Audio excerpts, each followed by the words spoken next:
राज्याच्या उपमुख्यमंत्री सुनेत्रा अजित पवार आज बारामती दौऱ्यावर आहेत। बारामती दौऱ्यादरम्यान बारामतीच्या सहयोग निवासस्थानी अजित पवारांच्या परंपरेनुसार आज सुनेत्रा पवारांनी उपमुख्यमंत्री पदाची धुरा घेतल्यानंतर पहिल्यांदा जनता दरबार पार पडत आहे। आणि हे काही जे नागरिक आहेत, हे नागरिक जनता दरबार आले आहेत। आपण त्यांच्याशी खरं तर बातचीत करण्याचा प्रयत्न करू।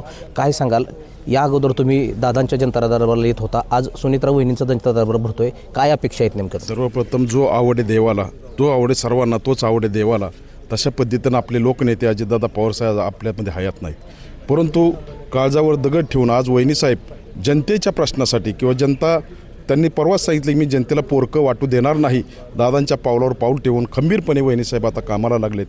आता मी बघितलं 2-3 दिवसांमध्ये बघा, आता शेवटी दुःख इतकं आहे की एक माऊली काय करू शकते सर्वांना माहिती आहे, पण शेवटी जनतेच्या विकासासाठी त्यांनी स्वतः पवार कुटुंबच म्हणजे कटिबद्ध आहे, त्याच्यामुळे त्यांनी ते स्वीकारलं आहे आणि वहिनी 100% करतील ही मला एक खात्री, माझ्यासारख्या सामान्य कार्यकर्त्याला खात्री। दादा काम करत असताना सुनेत्रा वहिनी देखील त्यांच्यासोबत नेहमी असायच्या।